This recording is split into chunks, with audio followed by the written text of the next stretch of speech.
I hated the American dream. If you're poor, you'll always be poor. It's passed down genetically. There are kids, by virtue of where they're born, are trapped in poverty. People get in money problems because of behaviors. The screams woke me up. Those children are often going to find it difficult to build relationships. I saw my dad with his big cowboy belt hurting my sister. My mother trying to interfere, get between them. I scurried underneath a tall green chair, shaking, not wanting to be seen. I was terrified. My father looked over and his eyes connected with mine.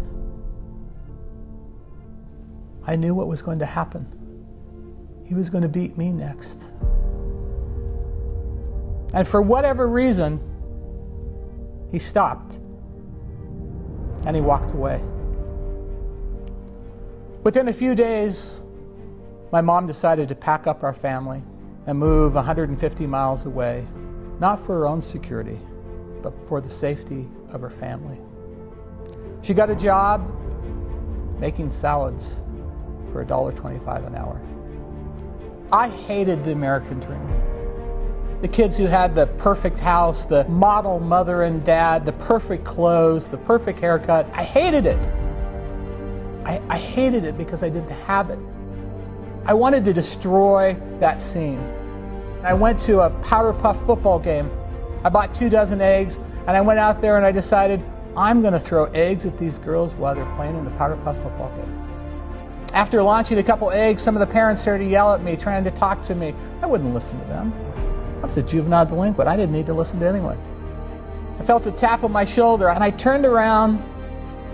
There stood 6'6", 280-pound Ryan. That's all I remember. I woke up a few minutes later. It hurt to breathe. My ribs were broke. My nose was displaced. My eye was blackened shut. And not one of those parents would help me. And it occurred to me the cruel karma lesson. I had done a lot of bad right then. I crawled 3 blocks home, pushed in our front door, and my mom was sitting there watching TV, and she looked at me in horror and screamed. That led to a very lengthy conversation about the fact I'd not been going to school, the fact I'd been racing cars. And I told her, I think this is a sign for my life to change. My mother made the decision she was going to send me to a private Catholic school. So we moved 100 miles away to change my life. And one night, my mom came home. She walked in the door. She said, "We have no money." And like a smart aleck teenager, I said, "Well, what's new? We never have any money." And she didn't spar with me like she normally did. She walked quietly over to this little small refrigerator in our kitchen. And she turned to me and said, "I'm going to have to steal some food from work for us to eat for the next 2 weeks." And not missing a beat, I said, "Well, steal some steaks, Mom." And she walked over and slapped me across the face. And she said, "I've never stolen anything in my life. This is a dire situation. I'm going to steal potatoes. And we're going to have enough potatoes to make potato soup to eat for the next 2 weeks." And she says, "I want you to remember this moment. I know you are bound for greatness. But never, ever forget this moment.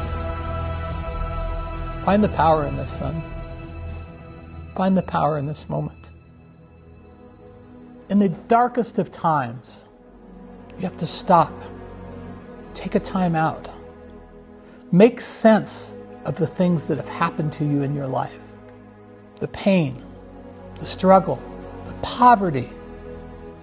How do you make those things meaningful, that are positive?" We paid back those potatoes with interest. But my mom gave me a really unusual gift. The perseverance that I gained through that potato soup story allowed me to go on to start my own company. It's allowed me to have 2 phenomenal children.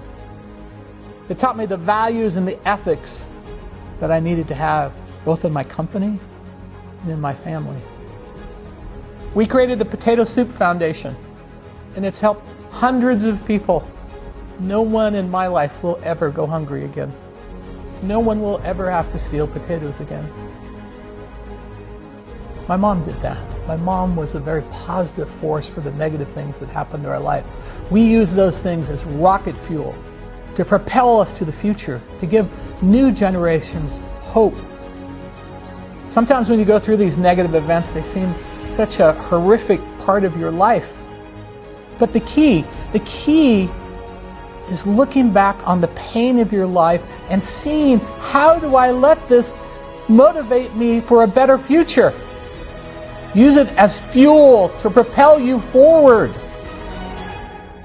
Find the power in this moment.